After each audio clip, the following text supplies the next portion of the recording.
Dalawang dragon ni Mang Kanor baka mo? Ha ha ha ha. Noon yon, pero ngayon hindi na.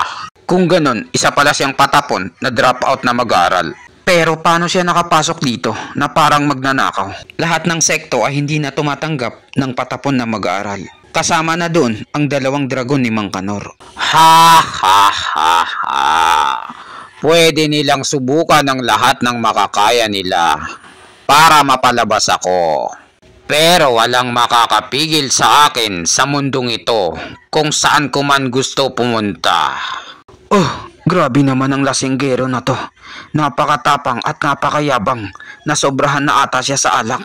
Dalawang bagay lang ang kahulugan ng sinabi niya. Isa siyang bayani o di kaya isang pinakamasamang kriminal. Pero parang pamilyar sa akin ang bagay na yun. Parang narinig ko na ito at dumaan na sa newsfeed ko. Ang matandang lasinggero na to at ako ay may pagkakatulad. Chupa, sino ba ang weirdo na yan? Na matandang lasinggero? Huwag kang masyadong kabahan. Relax ka lang dyan. Dahil binigyan mo ko ng alak, hindi ako magiging masama sa'yo. Ha ha ha ha. Hindi ako babaero, prinsesa ng Pilipinas. Dapat alam mo yon. Ha ha ha. Namarites ko ang nangyari sa bansa niyo. At ang sinabi mo ay maaaring totoo nga.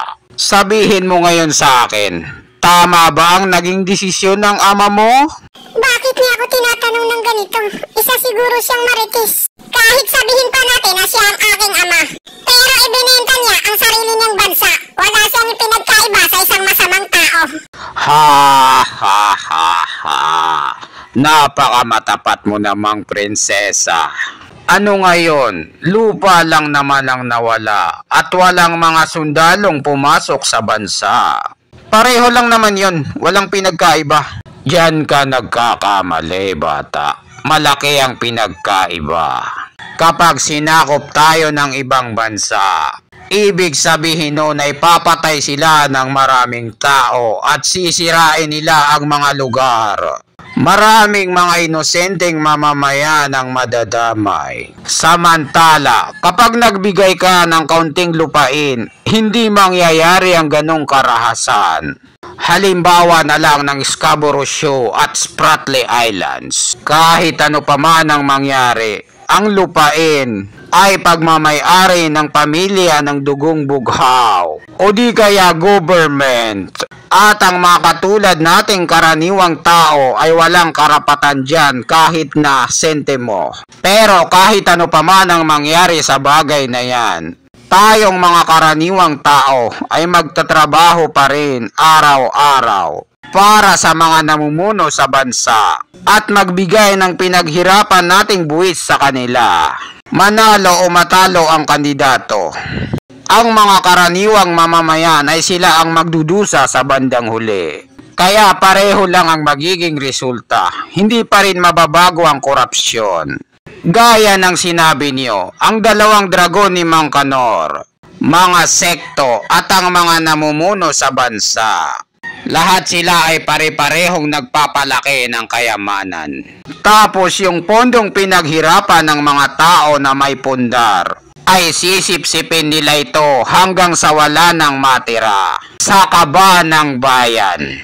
Pero ang dalawang dragon ni Mang Kanor ay nagbibigay ng katiwasayan sa buong kanlurang lupain gamit ang kapangyarihan nito at masisigurado ang paglakas ng mga henyong mag-aaral na mapipili nila. Kagaya ng mga naihahalal na kandidato, hindi ba? Dahil kapag hindi nila ginawa yon, manghihina ang kanlurang lupain at sasakupin tayo ng ibang lupain para hindi malagay sa alanganin ang kinabukasan ng mga mamamayan. Isang malaking kalokohan yang pinagsasabi mo. Ang bagay na yan ay isang putanginang palusot lang nila. Ang gusto lang nilang bantayan ay ang sagradong minahan. Nandoon lang ang interest nila bilang isang cultivator. At wala silang pakialam sa kahit sinong langgam na nakapaligid sa kanila. Mamatay man ito o hindi. Kahit sabihin pa natin na sinakop tayo ng gitnang lupain. Sa palagay mo ba ay liligtas nila ang mga karaniwang mga tao? Wala silang pakialam dito. Ang tanging ayuda at kayamanan ng kaba ng bayan ang gusto nila. Kailangan lang nila ng tao para may magtrabaho sa kanila sa minahan. Katulad na lang ng ginagawa ng dalawang dragon ni Mang Kanor. Oh, teka lang, nakakahiya na ang ginagawa ko ah. Pasensya na sa inyo. Nakalimutan kong nawawala na naman ako sa sarili ko. Kapag kasi napag-uusapan ang tungkol sa bagay na yon. Kumukulo ang dugo ko. Noon kapareho din kita mag-isip. Akala ko napakagandang mamuhay sa kanlurang lupain. Dahil bihira lang magkaroon ng mga away. At masyadong tahimik at matiwasay ang pamumuhay. Pero nagbago ang lahat simula nung makilala ko siya. Sinong siya? Sigurado ako na abab yan, women. Dalagita, papaano mo nalaman yon? Hindi pa ba halata? Ang mga kababaihan lang ang may kakayahan na magpapalit ng mga lalaki. Women, kumbaga. Ikaw talagang dalagita ka. Napakarami mong alam. Ilang lalaki na ba ang pinaiyak mo at pinagpalit mo sa iba? Anong pinagsasabi mo dyan? Wala pa akong karanasan sa mga ganyan. Inosente ako. Hindi pa nagbabago yung isa dyan, ni minsan. Senyor, wag niyo nang pansinin ng babaeng to. Epekto yan ang kakapanood niya. Ng love story na telenovela. K-drama ang nasa utak nito. Halimbawa na lang ng Meet Your Garden. K-drama pala. Napanood niya siguro ang Perfect Match. Ha ha ha. Minsan, hindi naman nalalayo sa katotohanan ng mga ganyang love story. Nung bata pa ako, isa akong matikas at may dignidad, pogi at nag-gym. Nag-travel ako sa iba't ibang bansa hanggang sa nagtagpo ang landas namin ng maraming beses. Ang kanyang pagiging tanga at walang alam na prinsesa. Nalabot first sight ako sa kanya. Napansin ko na siya ang pinakamagandang babae na lalaki pomorma. Napaka-inosente niya. Ang prinsesang ito ay palagi siyang naglalakad kasama ang mga karaniwang tao. Palagi siyang nahuhulog sa mga patibong ng mga scammer sa Lazada. Parcel. Pero hindi pa rin siya nagsisisi. Masaya pa rin siyang na-scam. Senyor, ang ganyang babae ay delikadong maging jowa mo. Mamumulubi ka. At isang araw makikita mo na lang na mamamatay ka dahil sa pagkabaon sa utang. Hindi yan ang gusto kong iparating sa'yo, Ogag. Maghintay ka muna dahil nasa gitna pa ako ng istorya. Women, above ay parang tubig.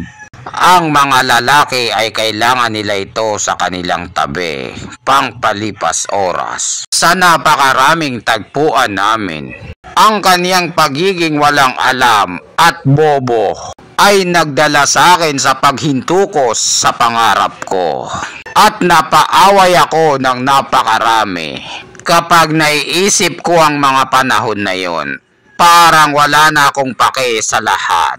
Kung ganun, pareho lang pala tayo na babaero. Pero hindi ko nakasalanan yon dahil masyado akong gwapo at gusto ko siyang maging jowa. Pero isang araw, nalaman ko ang lahat. Kahit gaano pa kalakas ang kapangyarihan mo, mayroon pa rin itong hangganan. Gusto ko talagang labanan ang mga matatandang yon, pero hindi ko magawa. Sa taon na yon, ang kanilang kalapit na bansa ay nilusob ang kanilang lupain. Ang sektong nagbabantay sa bansa na yon, nakita nilang wala namang nabawas sa lupain. Kaya naman pinanood lang sila at hindi tinulungan. At ang mga natira na lang ay ang mga taong nagdusa dahil sa digmaan. Kaya naman siya ay nalungkot at nag-alala ng husto sa kanyang nasasakupan. Kaya naman napilitan akong labagin ang patakaran ng dalawang dragon ni Mang Kanor. Nakialam ako sa kanila ng maraming beses. Kinasuhan tuloy ako ng kalaban nila at napilitang bumalik sa sekto para tanggapin ang aking parusa. Wala na akong mapagpipilian pa kung hindi bumalik sa sekto. Pero hindi ko inaasahan. Isang kalunos-lunos na trahedya ang nangyari. Ang paghihiwalay pala namin na yun, ayun na ang magiging huli na pagkikita namin. Ano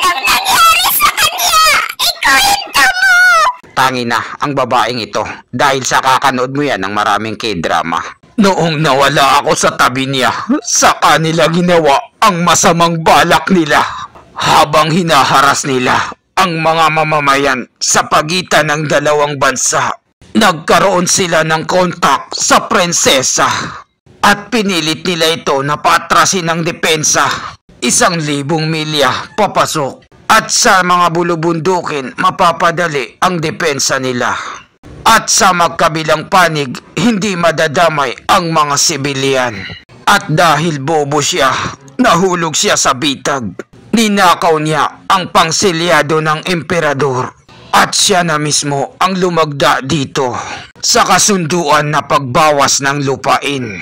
Ginamit naman ito ng kaaway nila para mapuwersa ang general na dumedepensa na umatras at makuha ng kalaban ang mayamang lupain. At nung oras na yon na nalaman ng emperador ang katotohanan, huli na ang lahat. Dahil ang sektong nagbabantay sa bansa ay sobrang nagalit. At ang mga tao sa bansa ay nagalit sa pamilya nila. Nagkaroon ng people's power at pinapababa sila sa pwesto. Samantala, ang prinsesa ay kinasuhan nila ng matinding pagtataksil sa bansa at pinatawan siya ng parusang kamatayan. Ang balitang ito ay narinig ko lang sa mga huling oras na at wala na akong magagawa para tulungan siya. Nung dumating na ako doon, wala na akong inabutan. Ang kaniyang bangkay na lang ang nakita kong nakahandusay. At ang mga naririnig ko lang ay ang pangbabas nila sa kanya. Mga walang utang na loob na taong yan. Sigurado talaga na sa mga oras na yon ay may balak silang masama laban sa kanya. Alam mo naman na walang alam ang prinsesa dahil bobo siya. Anong sabi mo? Senyor, alam kong wala ako sa lugar para sabihin yon at sabihin to sa'yo. Kung ako lang ang nasa kalagayan mo, pagpapatayin ko silang lahat para matakot sila sa akin. At para malaman nila at ng buong social media na jowa ko siya at hindi nila pwedeng galawin. At ang masama lang na pwedeng mangyari ay mapaparusahan ako dahil nilabag ko ang batas ng sekto. Pero ang maganda doon, magkaiba ang naging resulta. Kapag nalaman nila na hindi ka tinatablan o napipigilan ng batas, hindi nila gagalawin ang prinsesa mo. Pero dahil sinusunod mo ang batas ng sekto, kung anong utos nila na parang bata, gagawin talaga nila ang masamang balak nila kahit gaano ka pa kalakas. Dahil sumusunod ka sa batas ng sekto at wala kang magagawa sa kanila. Pero kung ginawa mo yon, ang tanging magagawa lang nila ay sumbong ka sa 2 dragon ni Mang Kanor. Ang kailangan mo lang namang gawin ay magwala sa simula pa lang. Pagpapatayin mo sila hanggang sa matakot sila. Grabe ka naman, Lodi. Ang lupit mo. Nagsisisi ako sa bandang huli. Kung naging masamang cultivator lang ako, na mapusok at padalos-dalos na walang awa. Buhay pa sana siya ngayon. Pero alam ko talaga na ganun ang mangyayari. Pero huli na para sa akin. Dahil nakatali ako sa pagiging matapat sa batas. Ang mga putang inang tarantadong iyon. Nagpapakasaya sila at nagdidiwang. Tangina, senyor, huminahon ka. Huwag kang magwala rito. Walang makakapigil sa'yo rito. Sa tiyan dapat nilalagay ang alak, hindi sa ulo. Senyor, anong nangyari sa love story ng buhay mo? Gusto kong malaman. Ang ending, anong ginawa mo? Tangina, gusto ko talagang itapon sa labas ang babaeng ito. Kung ano-ano ang lumalabas sa bunganga niya. Pagkatapos nun, dumiretso ako sa lupain ng kaaway nila. At pinagpapatay ko ang pamilya ng namumuno sa bansa. At pinatay ko rin kasama na ang nagbabantay na sekto rito.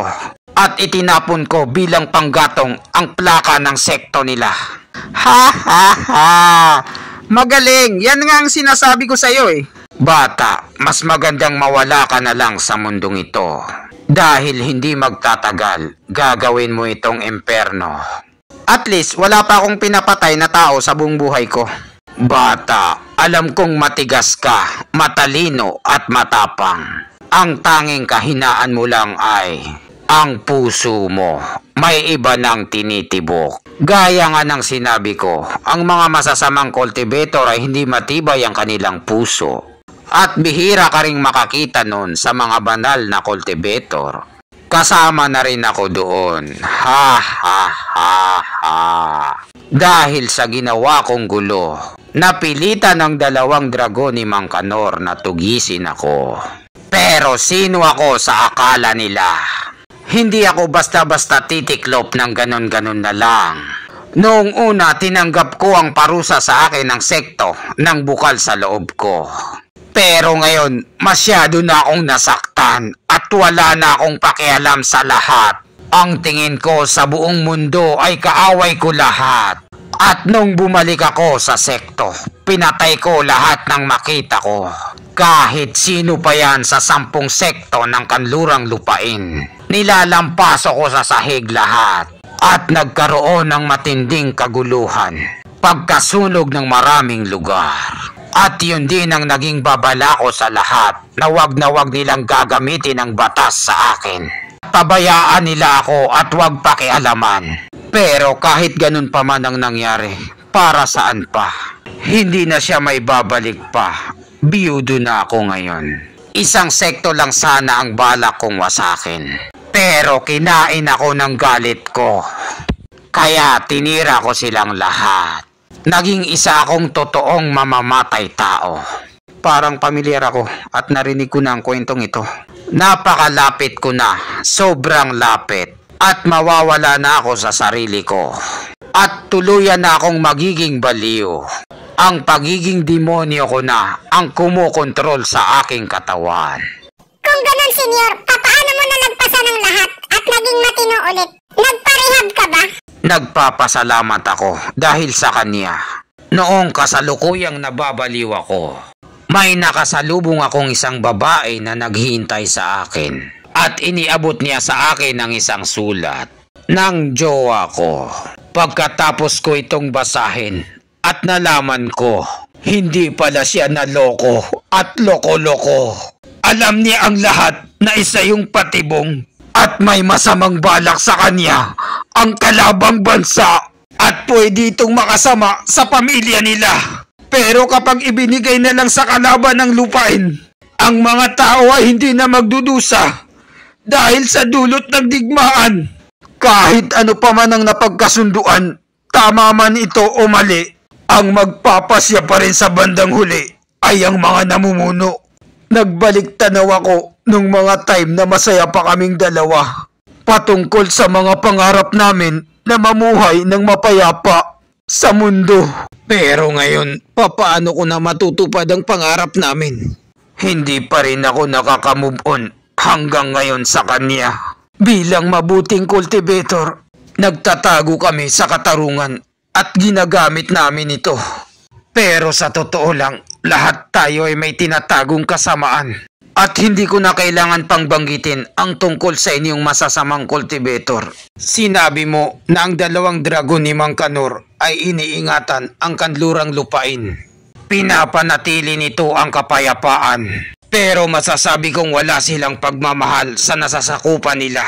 Isa lamang tayo sa kanilang mga tau-tauhan para sa kanilang mga kagustuhan at pagkontrol sa kapangyarihan.